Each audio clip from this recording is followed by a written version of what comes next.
This video is sponsored by Amalena Children's Haven. My name is Princess Thompson. I feel like when it comes to what I do, I wear different hats. So I've worked in banking for 8 years. I manage an events company here in Accra. I'm a certified relationship coach and I preach on Instagram. I have 2 under 2 boys. So yeah, my husband and I, we were friends for a very long time before actually getting married. So for us, we knew that we wanted kids like immediately. I was one of those people that was like, every time, the moment I got married, I thought the next month I was going to get pregnant.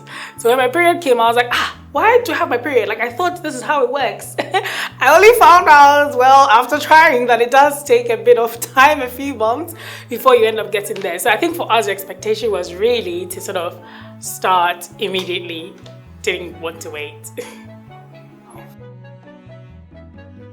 So I have 2 boys and the experiences were completely different.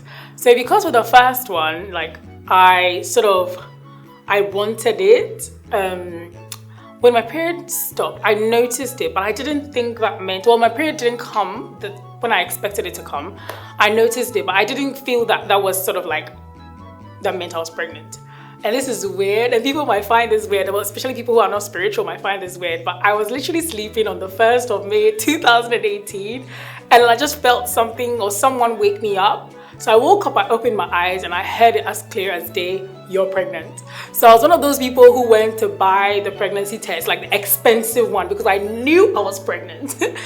But I was so different from my son's one. So when I did, well, my second son, so my first boy, I did the test, and it came out pregnant. I was expecting it, but I was also still, pleasantly surprised because I've been trying for a while. With my second boy, however, was a different story because I sort of wanted to wait a while to find out I was pregnant. So I think I'd gone back to work after 6 months, around like 8 months of being, after around 2 months of being in work. I was walking home one time, I was praying. I do this weird thing where I pray on my way back to the station to get the train. So while I was, walking to the station, I think I started to pray and I realized I was prophesying over my second child. So I was like, am I pregnant? Am I pregnant? So I go home and this time I buy the cheapest, the cheapest pregnancy test because I wasn't sure I was pregnant. And then it came out negative. So I was like, oh, I usually don't get these things wrong. So I was fine. I was like, it's negative. Okay, I can continue chilling. But my stomach didn't look as small as I was like, why is my stomach still looking bloated? So I still went about living my life. One time in the morning, my husband was like, he wanted kinky. And I was like, who eats kinky in the morning? But I'll join him. So I ate the kinky with him and I started to feel really nauseous. This was like on a Monday morning. I started to feel so nauseous. And I decided not to go to work. I didn't go into work again on the Tuesday because I wasn't feeling well. My husband was like, are you sure you're not pregnant? I was like, I don't think I'm pregnant. I did the test. Unless I'm one of the 1% of people who the test gets wrong, I'm not pregnant. So he's like, okay, fine. I don't think you're pregnant. So he comes home and he sees I'm even feeling worse. So he's like, let's just take a pregnancy test before we go and see the GP. So we did that. And this time it was the fattest plus sign ever. I was like, so I came out the shower. I was like, he's like, you're joking. I'm like, no, I'm not. And he's like, well, he was excited. I was like, wait, we're not ready. And then it turns out, yeah, I was pregnant. So I found out 8 weeks after actually conceiving. So yeah, that's the story. It's 2 completely different experiences. But I think I really draw on strength from my husband quite a lot. Because he was confident that we could do it, it made me a bit more relaxed, but I was anxious because I was thinking of things. I just gone back to work. I wanted a promotion. I was actually going for interviews while I was pregnant. So I was actually going for interviews and I didn't know I was pregnant, right? So I was just sort of going on living my life and I was thinking of let me get the next best job with a really good salary before I try again. Those are things that I think most people think about. So it came in a time where I didn't think I was ready, but it turned out to literally be the best decision ever. I had a baby during the pandemic. It was crazy, but for me, I feel like it worked out really well. So, things like just drawing strength from my husband and praying a lot was what I used to really just get through the time of anxiety that I had. I like being pregnant. I know people don't necessarily say that, but I think I enjoy pregnancy. What do I actually like about it? I like how I look. I don't like what my face looks like because my nose really gets bloated. But I don't know. I just like the whole belly thing. I kind of like it. And I think I like to dress around it as well. But in terms of how the experience was, the first time was new. So I didn't really know what to expect. And like every little thing, I'm like, I'm not sure what's I'm not sure. And so my husband would go on walks with me because it was the first one, so we're really being careful and all of that. However, during the pregnancy, we found out, well, they said to me that my son was a little smaller than than they expected him to be. So I guess that added a bit of tension during the pregnancy. So even though I loved everything else about it, that made me a bit more worried. I remember so well, one time I went for one of the scans and they said to me, my son comes out, he'd be like, they said some sort of weight. And I remember that weight being like what a premature baby looks like. So I was like, how can my son come out at full term looking like a premature baby? Right now, my husband is convinced they just got it wrong. But I had to be on like a different kind of diet to make sure that he was growing well. So I was being monitored. I was going for scans every other week. That added a lot of stress to it. But for me, I'm the one of those people who the moment I pray about something, I start to feel better. So I remember I'll be sitting in my room and I'll put my hand on my belly and like my seed will blossom, my seed will blossom, my seed will grow. And I'll be speaking things over him. And every time I went for the scans, like he was doing way better. So we go for one of the meetings with our doctor, and then the doctor's like, I don't know why they expect your baby to be big. Your head is small. Why do they expect a big head? And I was like, thank you. So I speak to my mom. My mom's like, oh, kafu blofo chema da melenoko. So in God, that means, don't mind the white man. They don't know anything. What you want is actually to give it to a small baby so you can push easily. Then when they come out, you feed them. So, for the first one, that was what I think was a little more stressful about it. With the second one, there was another issue. So because I've had this issue with my first one in England, what they do is they give you the same sort of treatment to make sure it doesn't happen again. But it turns out that my sugar level this time was high. So I had to be monitoring my sugar level. So I have all these things that I don't even remember what they are now because I've literally forgotten all about that experience. But basically I had to be, poking myself, my fingertips with the pins and measuring my sugar level every single time after I eat. I think it's 2 hours after you eat, just to check to make sure that it's all good. That added a bit of stress to the second one as well. And then obviously the pandemic happened, and that was it made me a bit anxious. I didn't really want to be around anyone. So most of it wasn't during the pandemic, but towards the end when the pandemic came, it created a bit of anxiety. But to be fair, the second one, because I knew what things were like, it was much easier. And I'm one of those people that during pregnancy, I'm still very strong. I can sweep, I can clean, I can cook, I can do almost everything. So I didn't necessarily feel like physically tired or drained. Obviously, you have the days where you fall sleepy or you fall asleep at work. But generally, I was fine. I just had to monitor my sugar levels. So it was anxiety. I think for me, most of my pregnancy journey I'm always having to make sure that I'm well mentally. I tell people that most people worry about their physical state of mind. I worry more about my mental state of mind because I always have to challenge myself to make sure that I'm well mentally so that I can look after myself and everybody else around me, I guess. So with my first labor experience, it was different. It was very, very different. I think it was not what I expected. So my baby was supposed to come out, well, my son was supposed to come out at on the 29th of December, right? On the 30th, we went into the hospital to get it looked at, our contractions hadn't started at all. On the 31st, they decided to give me a sweep. The thing was, they wouldn't let me go past 41 weeks because of the worry that they had with regards to size.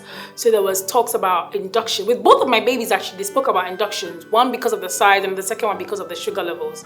So at 40 plus 2 weeks, I went for the sweep. This was 31st night. I came home, slept. Obviously, there was no church this time. There was no going to church.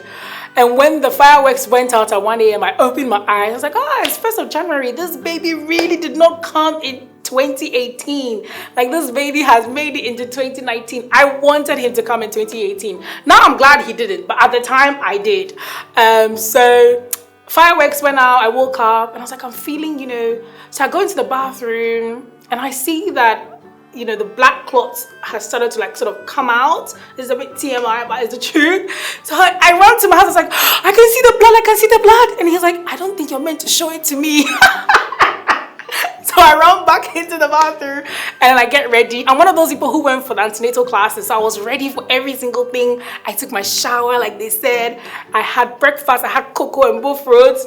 And then the contractions started. I was like, this is not painful. Now, this was what they call, I guess it's like before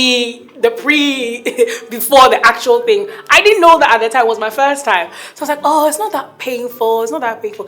This is what people have been crying about. I can do it. I can do it. I crossed my leg. I was like, when I start feeling the pains, I'll just start praying. So when the pains come, just say, hey, Pala, Katoshi, the Andere, baby. Then after a while, it all goes down. I'm like, I'm good. So we go to the hospital and then, they say to me that I'm only 1 centimeter. I'm like, you're joking. Like the whole time I've been at home thinking everything is fine. So they sent me back home. Now bear in mind, we just moved out of London into Essex. So it was a 1.5 hour drive. But because it was on New Year's, we're very lucky that there were not loads of traffic. There was not a lot of traffic. So we're fine. So I go home. Then the real thing starts to kick in. And one of my aunties was like, no, go up the stairs so you can increase the labor. I'm like, okay. So we started going up and down the stairs. And then the pain started. I'm like, okay, this is what they were talking about. As for this one, I couldn't pray. There was no tongues coming anywhere. I was screaming. The pain was unbearable. My husband was like, he can't do this. He can't keep me at home. Let's go back to the hospital. So we go back to the hospital.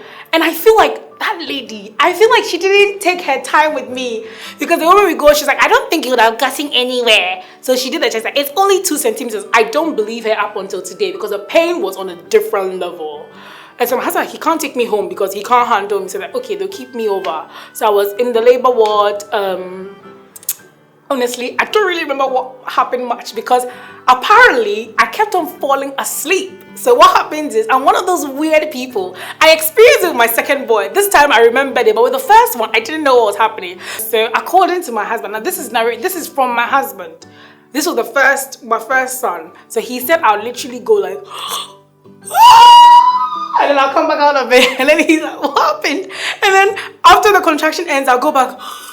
And I'll come, so he said he had to like literally be dragging me from the floor because I was going to people's. Honestly, the first one was crazy. The second one was crazy too, but the first one was it was new. So it was mad. He said he had to be dragging me from going to people. What I remember though was I took my wig and I threw it at him. And I was like, I don't want to do this again. Why do people have a problem with epidural? Go and find the midwife now. So he goes to bring the midwife and then I felt like my water broke. But because they made me wear a pad, we couldn't actually see the water leaking. So the lady was like, oh, I don't think it's your water that has broken. I'm like, it has broken. I know it. I felt it. It gushed out. Check. So then she comes and she checks, she's like, you're 4 centimeters dilated. We need to get you to the labor ward now. So then they get everything ready. They put me on a wheelchair. They're pushing me. It was dramatic. And then we get to the actual labor room where I'm going to, deliver. And then the midwife calls, a senior midwife. They come in. And then they're like, don't push. You're all in. Now, this is from the room that I was in to the actual labor, the room where I was actually going to give birth. It was like about a few minutes. And the moment the lady checked, I was 9 centimeters. So you can imagine from 4 centimeters to 9 centimeters, what would have happened if the midwife didn't come? And they're like, don't push. And I was like, but I feel like pushing. And they're like, don't push. I'm like, okay, cool, I'm calm. And my husband's like, nah, they said don't push. And I'm thinking, what do you know? You're just standing there. You're telling me now they said don't push. And so apparently I didn't do the pushing well because, now I know I didn't do the pushing well because apparently you're supposed to and I kept on going, and I just did the biggest poop of my life, honestly, it was a lot. I didn't poo again for 3 days after that poop because I was just apparently not doing it right. So even though it sounds funny, now we get to a point where the alarms go off, they call the doctor in, I'm like, what's going on? The doctor comes in, he's like, this doesn't look good. And I'm like, okay. So my husband looks at me, he's like, don't look at anyone, just focus. And so what they tell us was, whenever I push, the cord was tied around my son's neck. So then the cord pulls him back. So even though I'm pushing, he's not coming out. They can see him, but he's not coming out because the cord is pushing him back. And his heart levels started to drop. So we could hear the beep, beep, beep, beep, beep. And at this point, I'm looking at heaven and I'm like, God, this is not part of the plan. I remember 2 weeks before my actual delivery date, I had a dream. And in the dream, I saw my son come out. And that was the first time I saw his gender, because I'm one of those people who doesn't like to look at the gender of my children before the day they arrive, till the day they arrive. So I remember he came out and I saw in the dream, I saw that he was a boy, but he was a stillbirth. So I remember looking up to heaven and thinking, my God, is the dream actually about to happen? And at that point, you can't pray because you're literally trying to push. And I remember saying a little prayer in my head. I was like, God, every seed that I have sown for my children's life, let it speak for me. So the doctor comes and they tell me that they have to sort of like cut just down there a little bit so that they can they can help the baby to come out. So now I push, and they got the forceps. It was a vaginal delivery, but it was aided with the forceps. So they got the forceps and they pulled it out. And when he came, it was silent. There was no crying. I started to think, Jesus, like, is my dream literally a reality? They took him to the corner of the room. They're like, do you know what you're having? We're like, we don't know what we are having. So at the point, I hadn't seen it was a boy. And they took him and we just heard a loud cry. And I was just thinking, oh God, I didn't have time to hold my son. I didn't have time to do the skin to skin with him because they're like, they need to rush me to the theater because I was losing too much blood. So my husband had to do the skin to skin. So up till today, I see that that's why my first boy is so in love with him, because he spent those few hours with him and not me. I ran to the hospital, I ran to the theater. They had to stitch me up and make sure that my blood level was, monitored. It was crazy, but it was a success, and he came out a healthy boy, and he is a precious boy up until today. That's the first one. So with the second one, labor actually started at 5 a.m. This time I kind of knew what was happening because I could feel, now this is at 38 plus 3 weeks.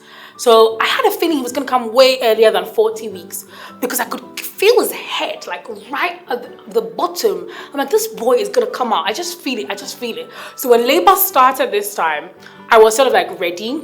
It was really painful, but we knew what they were going to say. So you call them, they'll say, take paracetamol. I didn't bother with any of that. But we had to get someone to look after my son because it was a pandemic. Nobody was coming over. They had locked down London, locked down the whole of the UK actually. So we couldn't get anyone to really come in to help. But we had to just go and drop him with like a family friend. So we did that. And I remember just thinking, oh my God, this thing is getting to the place where it's painful. And whenever I start feeling sleepy, I know I'm close to delivery because of the first experience. So literally, I remember just screaming. I'm screaming. And I didn't want my first son to see. So we were happy we got him out of the house. The moment he was out of the house, I'm like, Jesus, Son of David, have mercy on me. I don't think I'm going to do this again. I'm just thinking to myself, but that's what you said the first time. So I went to lock myself in the bathroom. I was like, can he come? I'm like, no, you can't come anywhere close to me. So it was just crazy. But this time he was also really chilled. I was like, why is this man so chilled? I think it's because he feels like we knew what to expect this time. And I was like, I feel this baby is coming. Let's go now. This time we're close to the hospital. We're just only 20 minutes away. So I couldn't even walk down the stairs. And the contractions and everything happened so quickly, unlike the first time. But what was just in my head was, I was like, what if I go and they tell me I'm nowhere close to delivery? That will really annoy me. So like on our way, I was just like, I really hope I'm close to it, but I'm screaming and it's hurting, literally. And we're in the car, my husband is breaking every speed limit you can imagine in Essex, like breaking it all. And then whilst we're in the car, I just feel the gush again. So my waters actually broke in the car. And I was like, my waters are broken. And then he's like, nah, I need you to relax. My husband is so relaxed. Like, he doesn't panic about anything. So he's saying, nah, I need you to relax. I'm going as fast as I can. But he's not panicking. I'm like, okay, let me calm down. So we called the hospital and I'm like, we're almost there. Like, Princess, just hold on. I'm like, I'm trying. My waters is broken. I can feel the baby coming out. And they're like, just hold on. So we drive on. We get to the car park and we see them running out with like towels and everything. They were ready to deliver me at the car park. And they're like, can I go inside? I was like, yes, I can. And this time I'm doing the same thing. Screaming. We got to the hospital at 10:50. I go into the labor ward. Literally 4 pushes. They're like, push! And this time I'm like, I know what I'm doing. And they're like, yes! And I'm like, And my son has lots of hair. They're like, I can see the hair. Why does he have so much hair? We didn't know it was a boy, but they referred to them as he's. The lady was referring to him as a he. I was like, okay, she's saying it's a he. Does she know it's a he? And like, do you know what? I'm like, no, but I want a boy. I want another boy. And like, okay, push. I'm like, push. she's like, he's coming. Well, we hope it's a he. And then he comes out, and then he's a boy. And I'm like, yeah. This was at 10:57. Honestly, 4 pushes, that's all it took, and my son came out. I'm trying to actually remember. I think with my first boy, when baby came, it was just, I was very excited. It was a heart of gratitude. So I was like, thank you, Jesus. I'm alive. He's alive. Everyone is fine. He looked so cute. He had like, I'm one of those people that did get excited when I saw the baby, and I was actually like, oh, I did have that because he had like his hair. I was like, yes, he has hair. Even though it all went away after a while for the first one. I was like, yes, he has hair. And you know, we're trying to figure out who does he look like and things like that. I felt a lot of gratitude, but I also think it's because of what I'd been through. It was just like, thank you, God, type of thing. With the second one as well, it was the same thing, but I think with the second one, I felt so empowered, like, I did this, give it, 4 pushes, 7 minutes, hey! So when I saw him, but the thing is, I wanted the second boy. Most people don't understand why I wanted both boys, but it's because the first one is very close to his dad, right? And everyone wants a mommy's boy. And so I prayed to God, I was like, I want a mommy's boy. Unless I get my mommy's boy, my husband is not getting a daddy's girl. So I was very happy when he came out a boy. And we are, but people think I've overdone it because I really wanted to compensate for the love that I didn't really get with the first one. So yes, I do have both boys, and I was very excited to see both of them, to be fair. So with my older son, because it was my first time, breastfeeding was a hustle. It was a challenge. And I think like most people, I didn't really realize it would be that much of a challenge.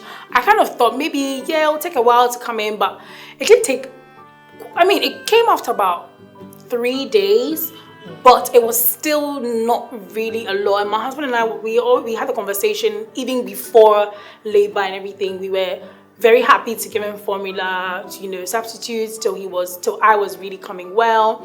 I didn't have my mom around or anyone around. I had one of the aunties in the church make palm nut soup for me, which really helped as well. And then one of my friends, shout out to Mide, she sent me these cookies that really enhanced it as well. So I had to do things to make it. It wasn't like a natural, you sit there and then it comes. I had to sort of do things to stimulate it and make sure it came. I didn't really enjoy it because it was painful. And I think I had mastitis as well, so I had a bit of infection on the nipple. I had to take antibiotics. I found it really tiring. Like you sit there at one place and I know everybody's like, oh, you can look into their eyes and you can bond. I didn't feel that way, unfortunately, because it was just so tiring. I was like, so I won't lie, I wanted to always run to the formula. And then I got pregnant and I was encouraged not to, continue breastfeeding. And he came off it very quickly himself.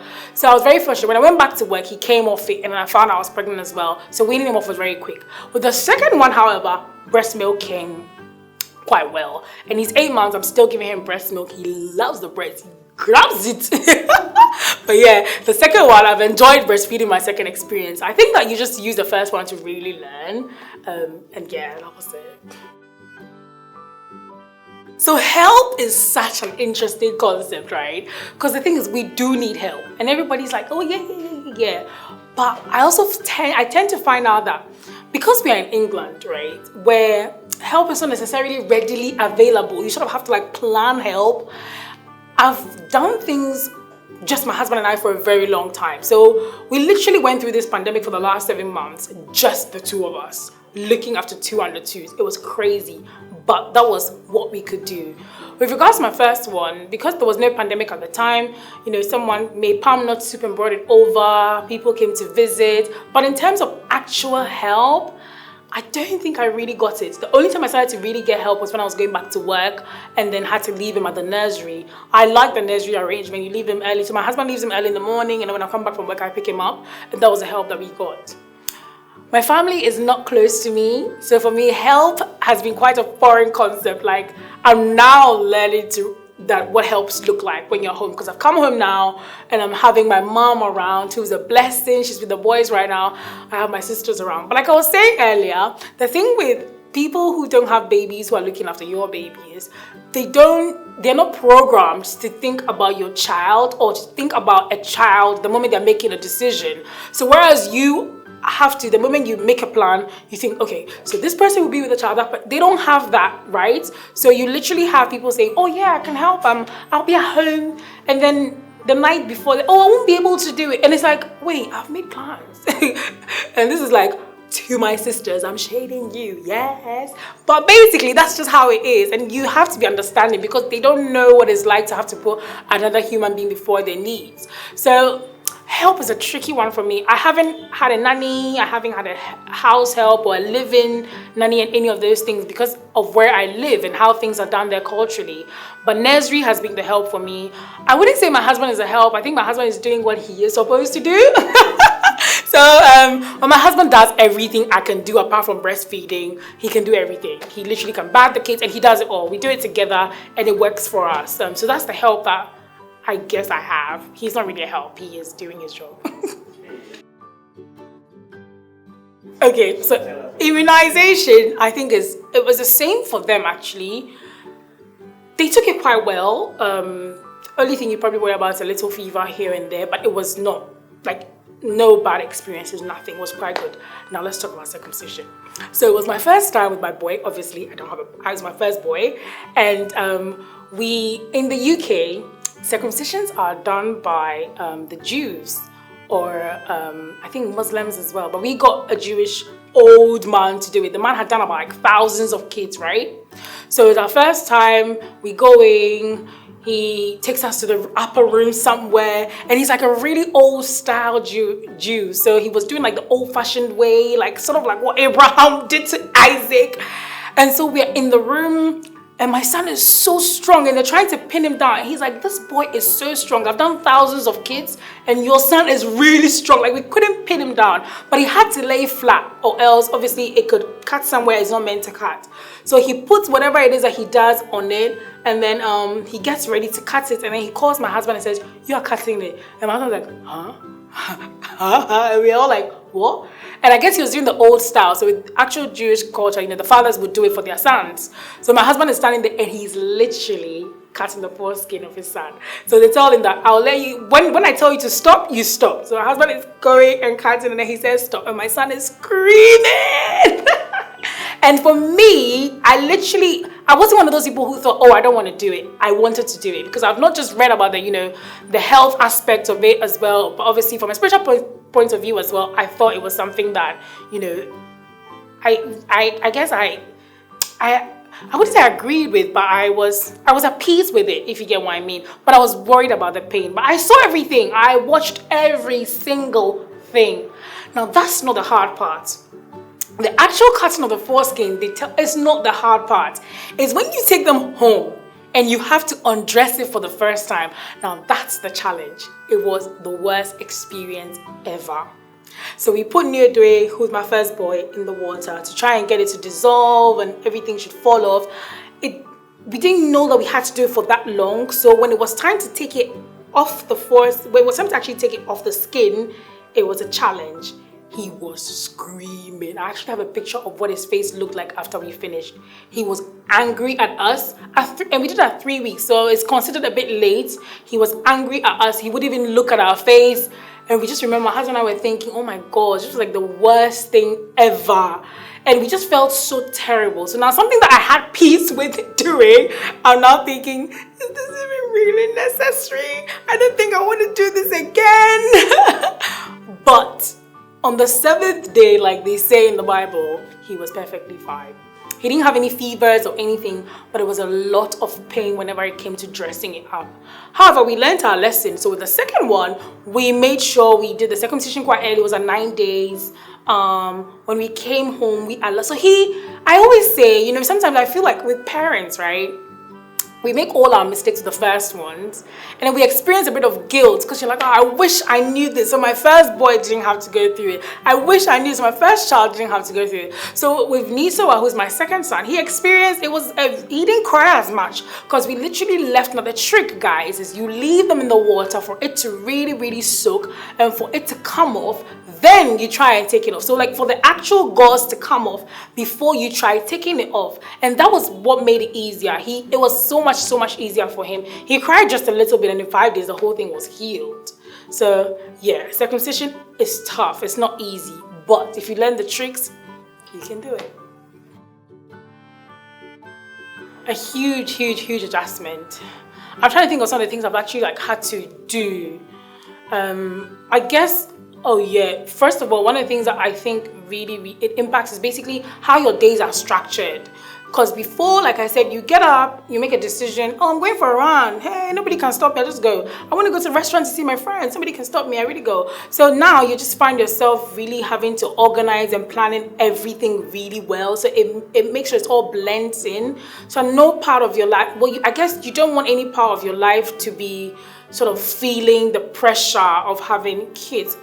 It might at the beginning as you try and find yourself in a routine, and that's one thing I've had to find myself doing a lot. I have a routine that I need to try and follow to make sure that everyone is feeling sane, and that's what the routine does. It keeps you all sane, so we know what's happening next. So that's one of the biggest adjustments I've had to do, having a routine that works for just not myself, but my husband and my kids as well. I see my friends a lot less now, and I talk to them a lot less. That's one of the adjustments as well. I guess it's really not fun talking to people when I'm having like a 2-year-old screaming or a 1-year-old screaming in your ear the whole time. The conversations don't even go that well. So these days I find that I'm doing a bit more texting than actually having phone conversations. And I'm a talkative, you can tell. I'm very expressive. So I guess it's affected how much of even the texting I do, because I'm more of a talker than an actual texter. So that's another adjustment. An adjustment to the bedroom activities with my husband. That's a big adjustment because these kids are sometimes interrupting the fun times that you get to have. So what I do is, well, what my husband and I've actually done is we decided that we were going to make sure that we get them out to bed as early as possible, so we can have like the last 3 hours of the day to ourselves, where we can have adult conversations, we can talk about things that we wanted to talk about.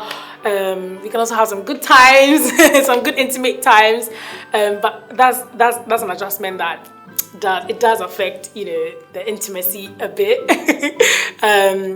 But there's also some good things about it as well with regards to adjustments. I think one of the things I really like is my husband and I are now more conscious about the kind of conversations that we have. So if you're having a disagreement or an argument, we will hold it because the kids are around, and that helps us to calm down and sometimes process even some of the things.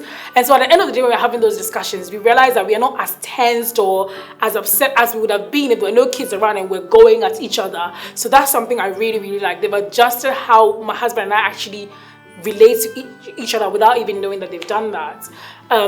One thing as well that I guess they've made us more focused now on multiple streams of income and side hustles. That's one of the things that the kids have actually done, because you realize that you've got a lot of outgoings now, so you have to make sure there's more coming in. So we've focused a lot more on building our businesses, our side hustles, and that's an adjustment that I'm really grateful for. They've made us more purpose driven, and that's just something that, kids do that to you. They make you think about the future. They make you think about what you're doing with your life, and not just living, but making sure that you're thriving as well. And yeah, that's definitely one of those positive adjustments.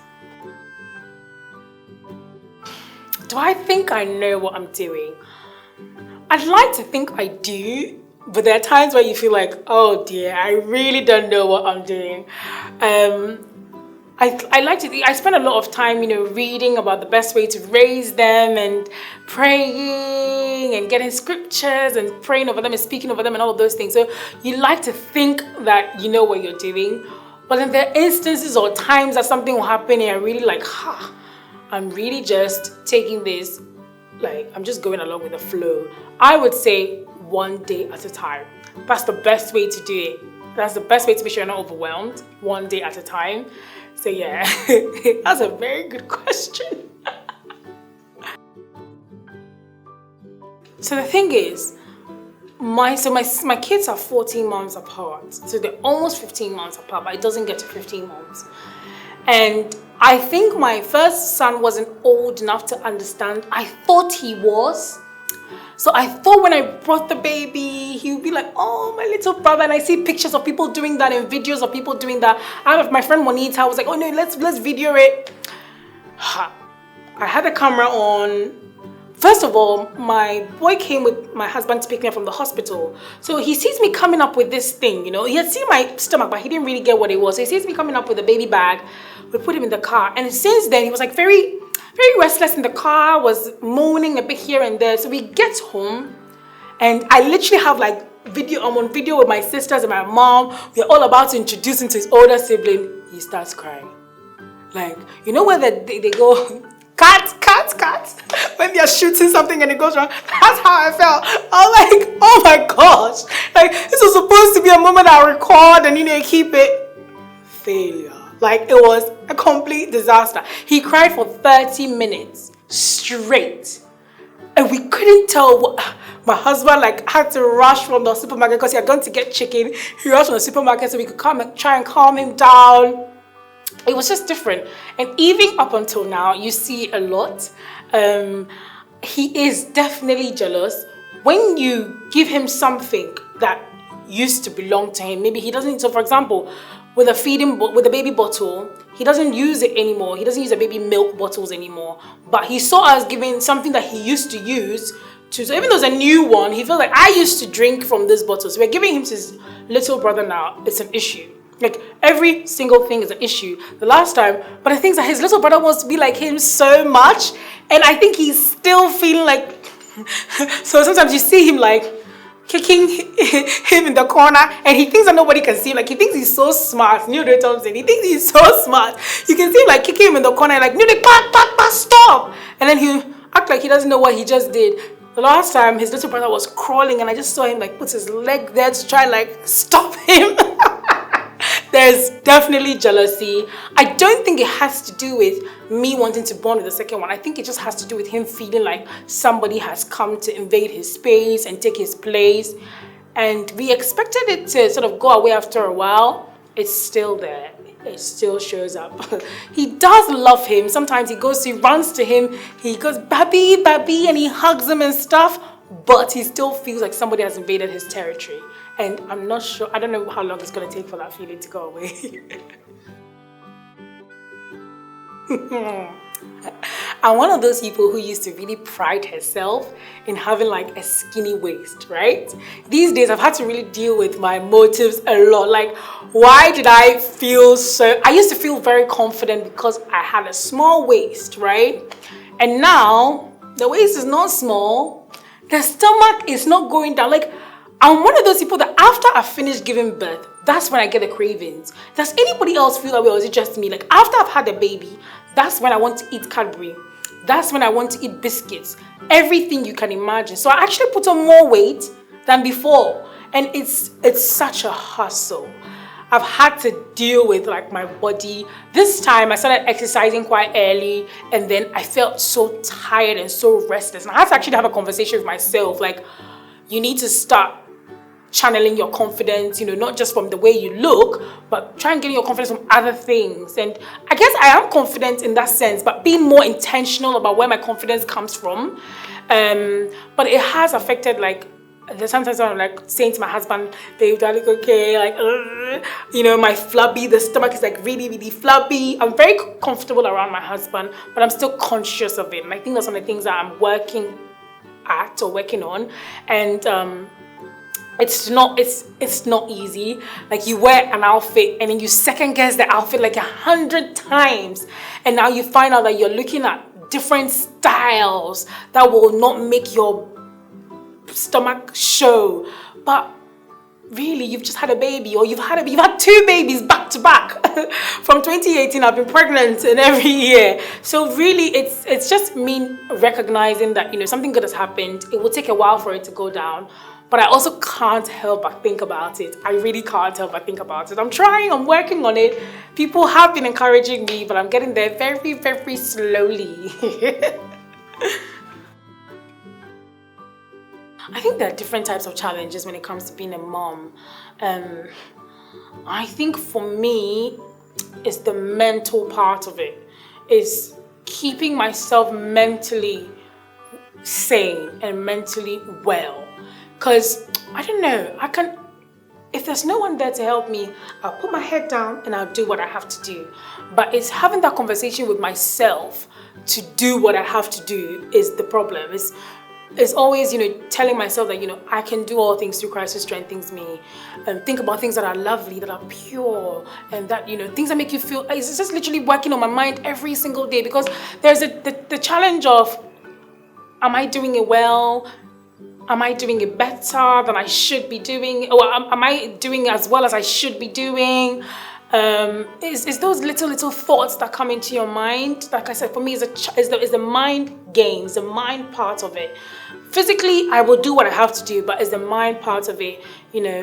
One of the challenges I must confess I have is balancing business and having kids. Because, like, for example, this morning, I had the craziest morning ever. I was meant to be coming here to the interview, but then because of the work I do, we do rentals for companies, and the weekends are the busiest times. So on Friday, it's like crazy, just me on the phone with my workers. And my first boy also wants attention. So it's how to, look, I need the money. It's the money that will bring the enjoyment. So I'm thinking to myself, I need to enjoy I need to work, but I also need to make sure I'm not neglecting him, or in the middle of a conversation with a client, I'm not saying go, for him to feel like, oh, why did mommy just do that? It's those little things, and being conscious of those things, being able to just balance this in such a way, well, not balance it, but get it to work in such a way that I don't have to feel like I'm neglecting them because I'm chasing my dreams or my purpose, but then also making sure I'm not chasing my dreams and purpose and money, because I do like money, and then not ignoring them at the same time. So it's, for me, it's just getting that thing where I can get it to be in sync. I don't think I found the right rhythm yet. Will I find the right rhythm? I don't know. But help always, works. So for example, saying, mommy, can you hold him for a while I'm on the call with this person? Or I guess after the pandemic, we take them to school, nursery, and all of that to allow us to get that balance. So getting the balance between business and looking after the kids is one of the challenges that I find I have.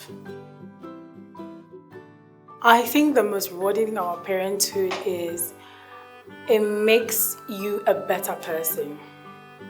And that's one thing I'm very grateful for. Like, I'm nothing like the person that I was before I had my kids, but in the sense that, now this is more from a Christian perspective, but I think the most rewarding thing for me is I feel like every day as a parent, you become more and more like Jesus. And God uses like these little things, like our kids, to really make us more patient. Because if you think about it, these kids can drive you mad. But every single time, you find that your patience level is actually, you're doing better than you probably were before. So whereas before if someone did something to you, you find out with your kid, you're learning to not really snap out all the time, trying to have a conversation with them, trying to think like how they're thinking, and it makes you think about, maybe I can apply the same concept to that my friend that offended me, and so it makes you a better person in the sense that you are always trying to do things a little differently, and you can apply it to other areas of your life.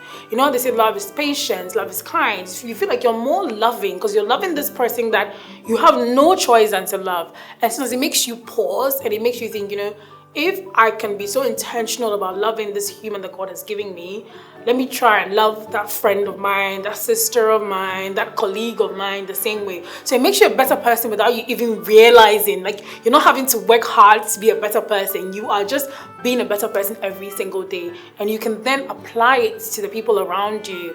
I think it's really rewarding because it makes you more of a blessing to people. Whereas when you're single, you probably wouldn't think of half the things that you think about now. Now, when someone tells me that, oh, I'm going through this, I don't know, I become a bit more intentional in how I help them out.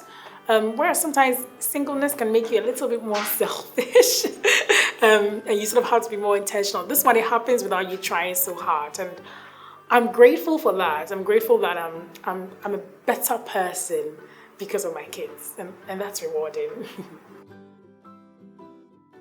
I think I'd like to encourage anyone who might be watching this and might be feeling that motherhood is tough, or might be feeling challenged mentally, physically. I have definitely had those moments myself, and I don't know, but I really hope that you can find yourself just trusting in God and praying more than you think about it. Because sometimes when you think about it, it can drain you. But when you say it out loud and you just, as something as little as Jesus help me or God help me, it can make a huge, huge difference. You have no idea. So any tired mom, any exhausted mom, just a little prayer, and I really think it makes a difference. So I really hope this has been encouraging to you in some way.